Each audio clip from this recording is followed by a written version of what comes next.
청와대의 고백처럼 우리도 주님과 한 걸음 한 걸음 동행하며 살아가는 우리가 되기를 소망합니다. 지난주에 우리는 수련회를 은혜 가운데 잘 다녀왔습니다.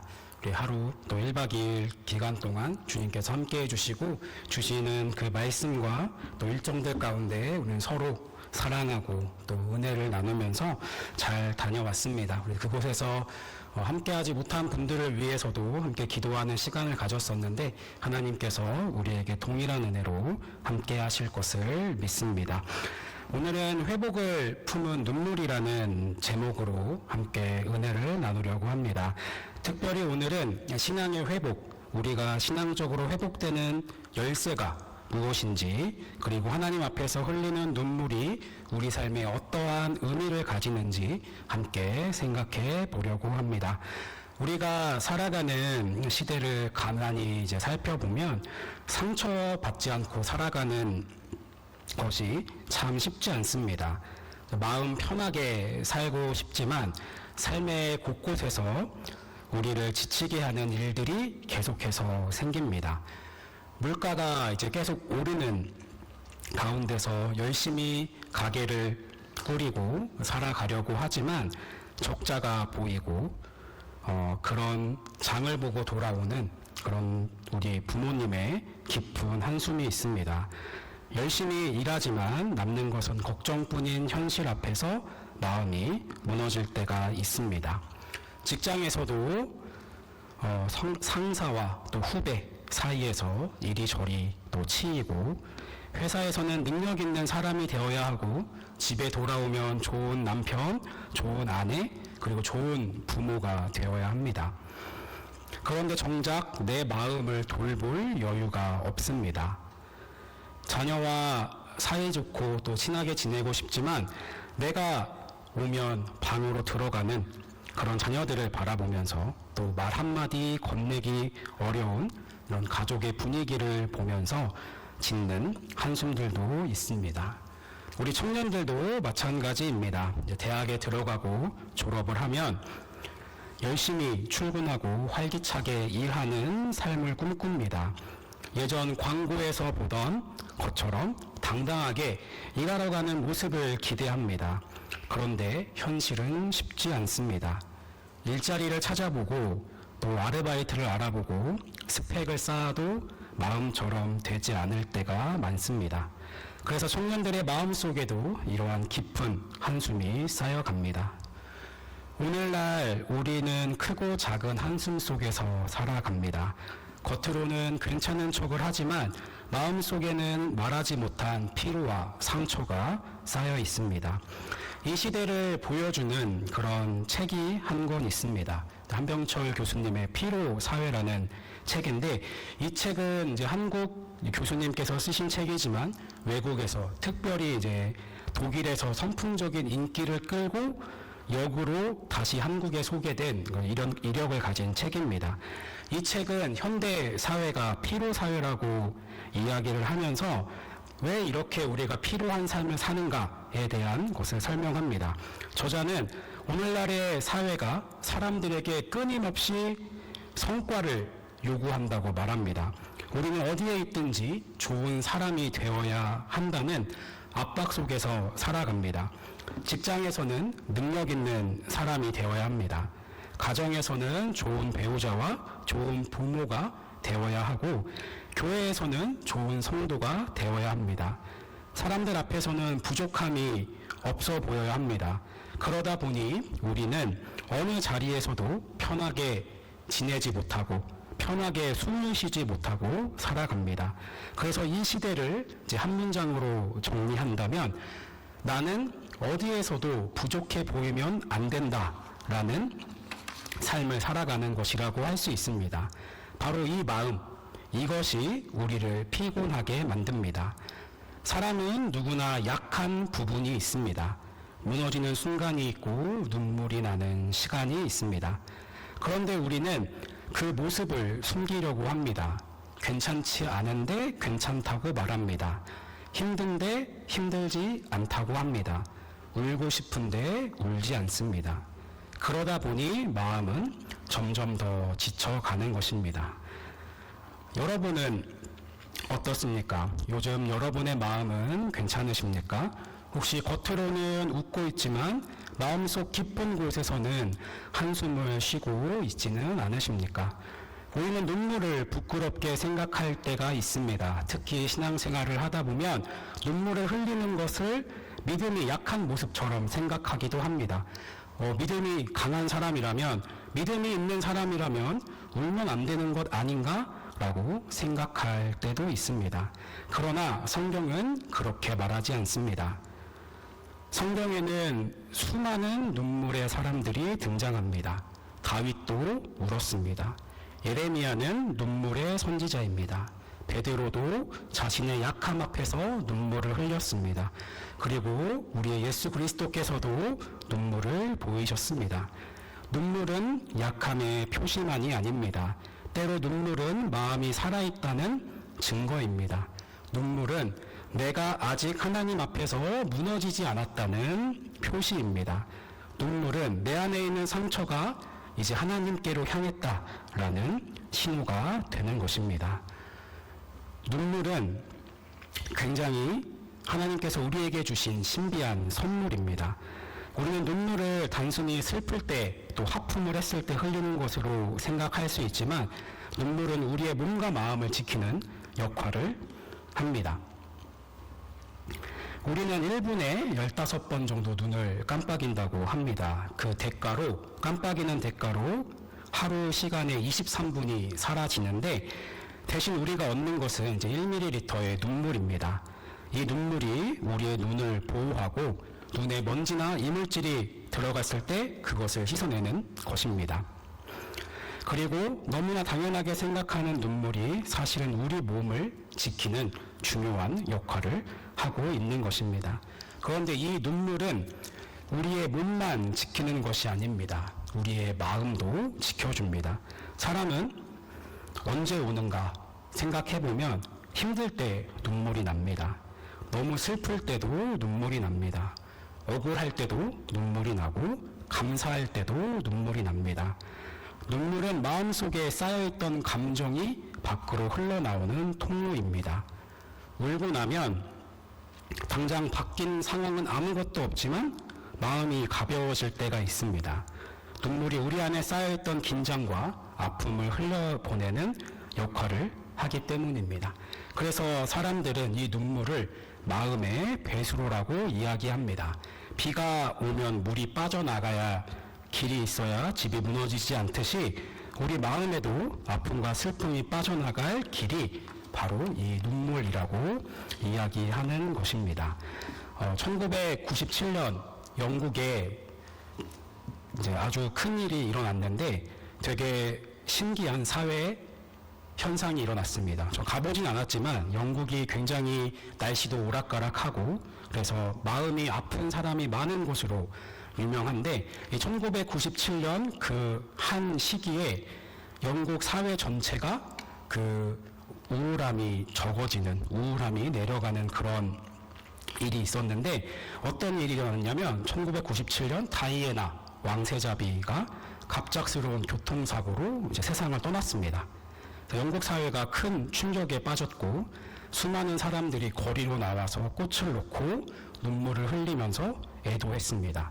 왕실의 죽음이었지만 사람들은 마치 자기 가족을 잃은 것처럼 굉장히 슬퍼했습니다.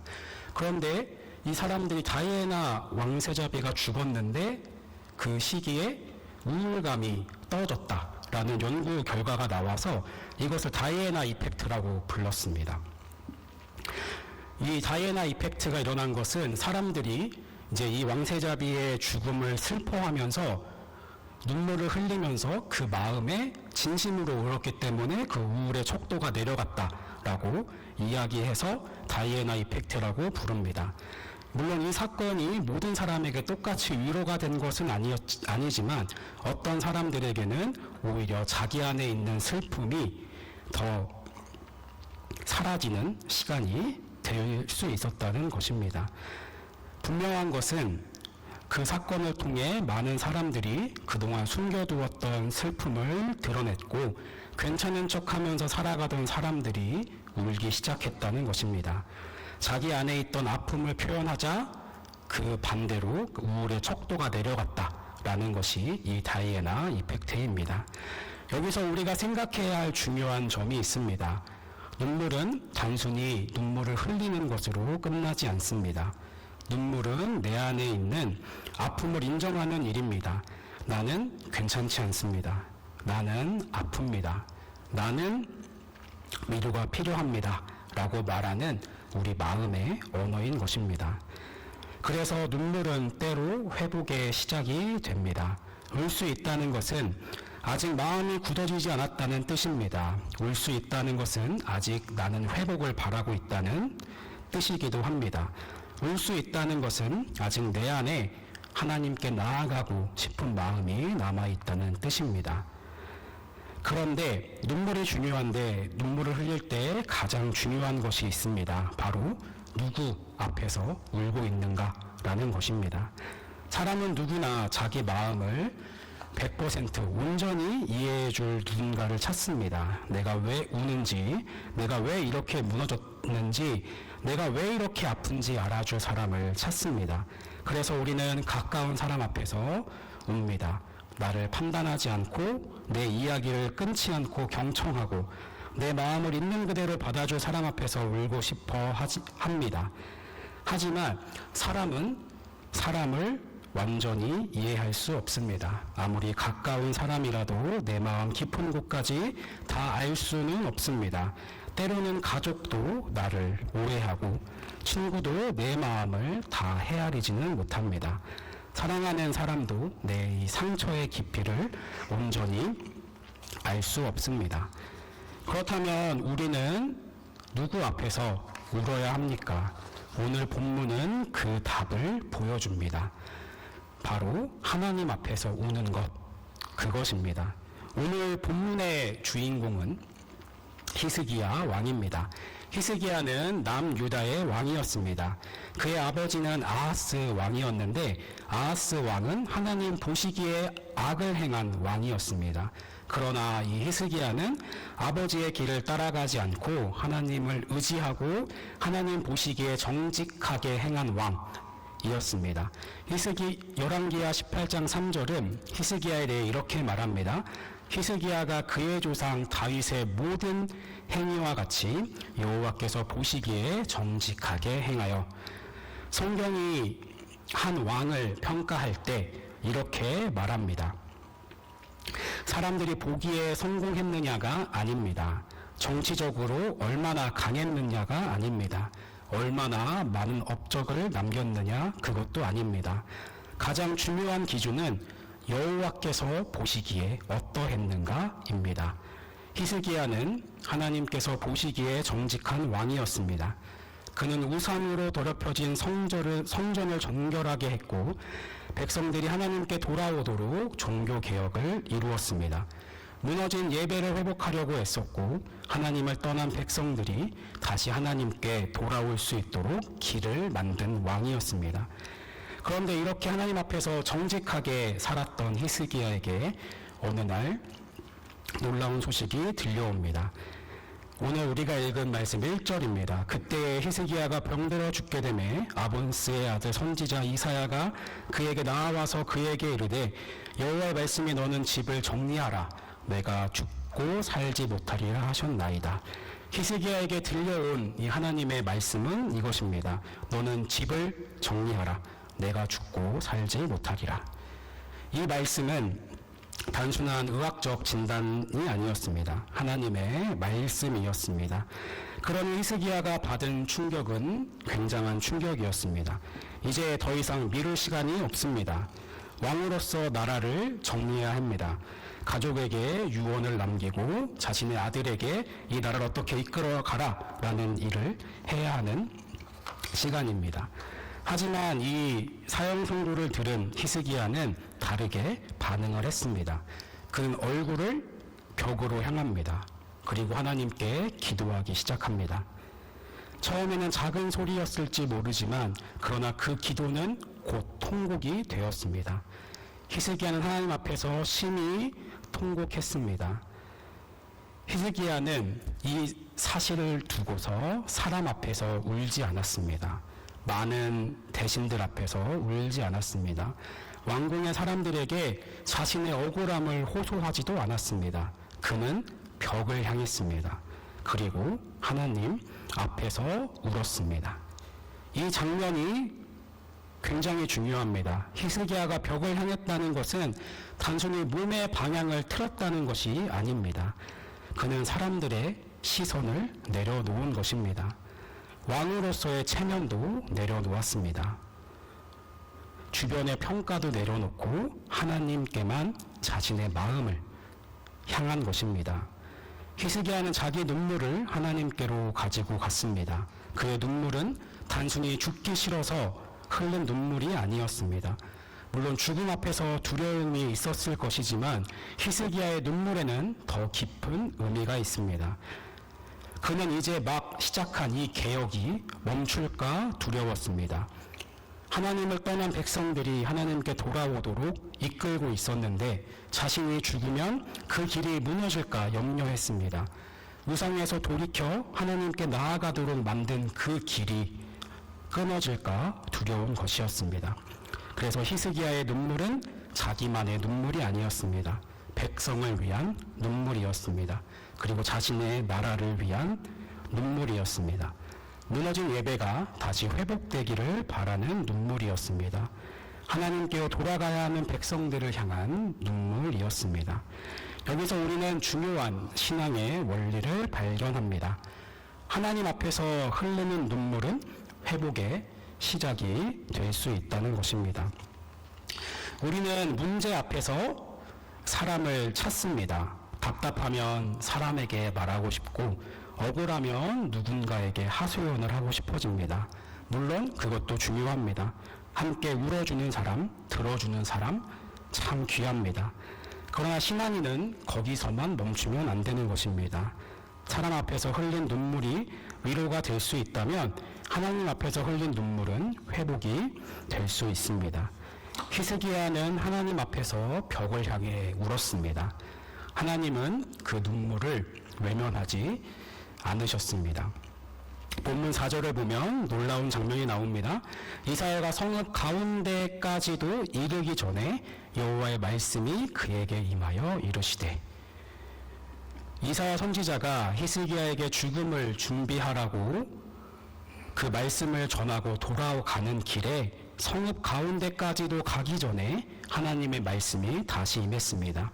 다시 말하면 히스기야의 기도에 대한, 이 눈물의 기도에 대한 하나님의 응답이 지체되지 않았다는 뜻입니다. 하나님은 히스기야의 기도를 듣고 계셨습니다. 하나님은 히스기야의 눈물을 보고 계셨습니다. 그리고 그의 통곡을 외면하지 않으셨습니다.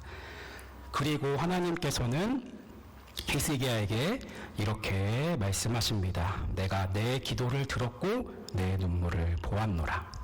아멘입니다. 여러분, 이 말씀이 얼마나 큰 은혜입니까? 위로입니까? 하나님은 단지 우리의 말을 들으시는 분이 아닙니다.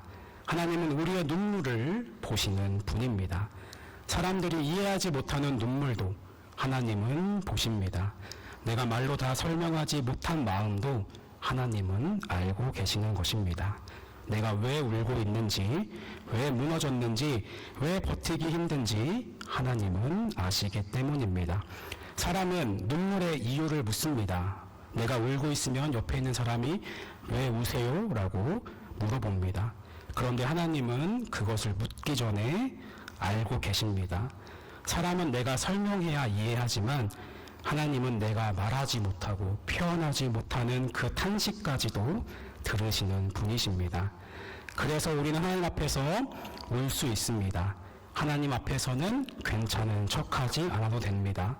하나님 앞에서는 믿음 있는 사람처럼 포장하지 않아도 됩니다. 하나님 앞에서는 무너진 모습 그대로 하나님께 나아갈 수 있습니다. 하나님은 히스기야에게 은혜를 베푸셨습니다. 이 눈물의 기도를 들은 하나님께서 히스기야에게 15년의 생명을 더해주겠다고 약속하십니다. 그리고 그들이 가장 위기를 겪었던 아수르의 손에서도 건져내시겠다고 말씀하십니다. 이 기도의 응답, 이 히스기야의 눈물의 기도의 응답은 개인에게만 주어지지 않았습니다. 이 히스기야 한 사람의 눈물과 기도를 통해 이 남유다 모든 백성에게 은혜가 흘러가는 것입니다.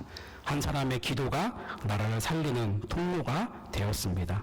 한 사람의 눈물이 공동체의 회복을 여는 문이 되었습니다. 이것이 바로 눈물의 기도입니다. 눈물의 기도는 나만 살리는 것이 아닙니다. 때로는 교회를 살리고 가정을 살리고 다음 세대를 살리는 것이 눈물의 기도입니다. 사랑하는 성도 여러분, 우리는 여기서 질문해야 하는 것이 있습니다. 여러분은 무엇을 위해 울고 있습니까? 또는 가장 최근에 눈물을 언제 흘리셨습니까? 눈물 자체가 중요합니다. 그 눈물이 어디로 향하고 있느냐가 더욱 중요합니다. 세상 앞에서만 운다면 그것은 그저 원망입니다. 사람 앞에서만 울면 나를 이해하지 못하는 그 사람의 모습을 통해 실망으로만 끝날 수 있습니다. 그러나 하나님 앞에서 울면 그 눈물은 기도가 되고 회복이 되고 또 새로운 은혜가 됩니다. 저는 이 눈물의 힘을 경험한 적이 있어서 좀 이야기를 나눠보려고 하는데 군대에 있을 때 이야기입니다. 제가 군대를 2009년에 갔는데 지금도 어제 갔다 온 것처럼 아주 생생하게 기억이 납니다. 여러분은 훈련소에 입소하고 맞이하는 첫날 아침에 그 느낌을 아십니까? 분명 집에서 자고 있었는데 갑자기 불이 환하게 켜지고 막 기상 일어나 하는 소리가 들립니다.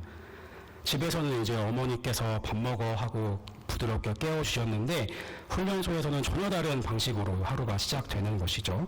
그래서 그곳에서는 하루 종일 혼나는 게 일과였습니다. 그래서 일어나서 혼납니다. 밥 먹어도 혼나고 그냥 걸어가는데도 혼나고 또 많이 혼났습니다. 훈련에도 혼나고 그냥 혼나는 것이 일상인 곳이었습니다. 저는 이제 되게 착실한 학생이었어가지고 별로 혼나는 일이 없었는데 군대 가서 제일 많이 혼났습니다. 그래서 지금도 제가 좀 몸집이 큰데 그때는 거의 한 100kg가 훌쩍 넘는 그런 몸이었기 때문에 이제 건강소대에 편입이 됐습니다. 이제 말이 건강소대인데 이 건강소대는 말 그대로 다이어트 부대입니다. 그래서 먹을 걸로 차별을 하는 곳이죠. 그래서 교회를 갔다 오면 초코파이를 주는데 이제 건강소대는 초코파이를 안 줍니다. 굉장히 슬픈 일이죠. 그래서 다이어트 소대에 편입이 돼서 한 주에 한 번씩 몸무게를 잽니다. 그래서 몇 킬로인지 보고 아주 달콤한 유혹이 있었는데 가장 많이 감량한 사람에게 전화를 할 수 있는 특권을 주는 것입니다. 그래서 마음을 독하게 먹었습니다. 훈련 자체도 힘들어 살이 쭉쭉 빠졌지만 식사 시간에 맛있는 반찬이 나오는데 고기 반찬도 나오고 맛있게 나오는데 고기를 안 먹고 밥이랑 국이랑 김치만 먹고 이렇게 훈련을 받았습니다. 그래서 결과 첫 주에 가장 감량을 많이 한 사람이 되었습니다. 그래서 전화를 할 수 있는 시간이 주어졌습니다. 제가 가장 먼저 누구에게 전화를 했냐면 어머니에게 전화를 했습니다. 그래서 한 2분 정도 시간이 주어졌는데 전화를 했는데 콜렉트콜로 전화를 해야 되는데 어머니가 콜렉트콜을 받을 줄 몰라서 이게 연결이 안 되는 겁니다. 그래서 이제 시간은 끝났고 들어가라 하는데 제가 사정 해가지고 제발 한 번만 기회를 달라고 해서 어머니께 이제 전화를 했습니다. 그래서 전화를 했는데 마음속으로 이제 내가 군인이니까 멋진 군인으로서 여보세요 딱 하고 어머니 저는 잘 지냅니다. 걱정하지 마십시오. 열심히 살고 있습니다라고 말하겠다라는 마음을 가지고 통화를 했는데 어머니가 이제 전화를 받으셨죠. 여보세요 하고 이제 말을 하려고 하는데 눈물이 팍 터져서 2분 동안 계속 울었습니다. 말도 못하고 어머니도 밖에서 옆에서 전화기 너머로 울고 말을 하지 못하고 그냥 울다가 전화가 끝났습니다. 그래서 이분의 이 시간, 그 서로 어머니 앞에서 울었던 그 시간이 저를 다시 일으키는 시간이 되었습니다. 그래서 훈련소에서 힘들다 했던 그 일기장에도 이제 할 수 있다, 조금만 더 힘내자라는 말들을 쓰기 시작하고 그랬습니다. 상황은 바뀐 것은 하나도 없었습니다. 훈련소는 여전히 힘들고 교관들은 무섭고 일정은 빡빡했습니다. 하지만 제 마음이 달라졌습니다. 왜냐하면 내 마음을 알아주는 사람 앞에서 울었기 때문입니다. 그런데 여러분, 하나님 앞에서 우는 것은 그보다, 제가 경험한 이 회복보다 더 깊은 회복을 줍니다. 어머니도 제 마음을 다 알 수는 없습니다. 아무리 사랑해도 사람의 사랑은 한계가 있습니다. 하지만 하나님은 다 아십니다. 하나님은 내가 왜 울고 있는지, 왜 버티기 힘든지, 왜 무너졌는지, 왜 다시 회복하고 싶은지 다 아십니다. 그래서 하나님 앞에서 흘리는 눈물은 우리를 새롭게 하는 것입니다. 사랑하는 성도 여러분, 지금 여러분에게는 눈물이 있습니까? 있다면 그 눈물은 어떤 눈물입니까? 삶에 지쳐 흘리는 눈물입니까? 억울해서 흘리는 눈물입니까? 아니면 상처를 깊게 받아서 흘리는 눈물입니까? 우리는 한때 하나님 앞에서 많이 울었습니다. 예수님의 십자가 사랑만 생각해도 눈물이 났던 때가 있었습니다. 찬양 한 구절만 불러도 마음이 뜨거워졌던 때가 있었습니다. 기도하다가 말문이 막혀 눈물만 흘리던 때가 있었습니다. 주여 주여 하며 주님의 이름만 부를 수밖에 없는 상황이 있었을 때도 있습니다. 그런데 어느 순간 우리의 눈물이 식어버렸을 수 있습니다. 십자가가 우리에게 익숙해졌습니다. 은혜가 익숙해지고 예배가 익숙해지고 기도가 익숙해졌습니다. 익숙함은 때로 감사를 무디게 만듭니다. 익숙함은 눈물을 마르게 합니다.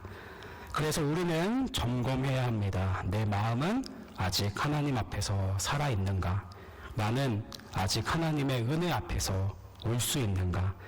나는 아직 십자가 앞에서 무너질 수 있는가? 오늘 하나님은 우리에게 말씀하십니다. 내가 내 기도를 들었고 내 눈물을 보았노라. 이 말씀은 히스기야에게만 주어진 말씀이 아닙니다. 오늘 하나님 앞에 나아오는 우리에게도 주시는 말씀입니다. 하나님은 우리의 기도를 들으십니다. 하나님은 우리의 눈물을 보십니다. 하나님은 우리의 형편을 아십니다. 그러므로 여러분, 여러분에게 눈물이 있다면 숨기지 마십시오. 억지로 참지 마십시오. 사람 앞에서 괜찮은 척 하느라 마음을 더 병들게 하지 마십시오. 그 눈물을 가지고 하나님 앞으로 나아가십시오. 세상 앞에서 흘리던 눈물을 하나님 앞에 드리십시오. 사람에게 이해받고 싶었던 그 마음을 하나님께 올려드리십시오. 아무도 몰라주는 아픔을 하나님께 고백하십시오. 그때 하나님께서 우리의 눈물을 기도로 바꾸시고 우리의 기도를 회복으로 바꾸실 줄을 믿습니다. 히스기야가 벽을 향해 하나님께 기도했을 때 하나님은 그의 기도를 들으셨고 그의 눈물을 보셨습니다. 그리고 생명의 시간을 더해주시고 나라를 구원하겠다고 약속하셨습니다. 사랑하는 성도 여러분, 오늘 우리 이 말씀 앞에 우리가 해야 할 결단은 이것입니다. 더 이상 괜찮은 척하며 신앙생활하지 않겠습니다. 입니다. 우리는 너무 오랫동안 괜찮은 척하는 것에 익숙해져 있습니다. 아프지만 괜찮다고 말하고 힘들지만 버틸 수 있다고 말하고 무너질 것 같지만 아무렇지 않은 척합니다. 사람들 앞에서는 그럴 수 있습니다.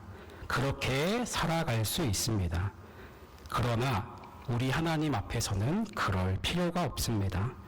하나님은 우리의 어떤 포장된 모습을 원하시는 분이 아니기 때문입니다.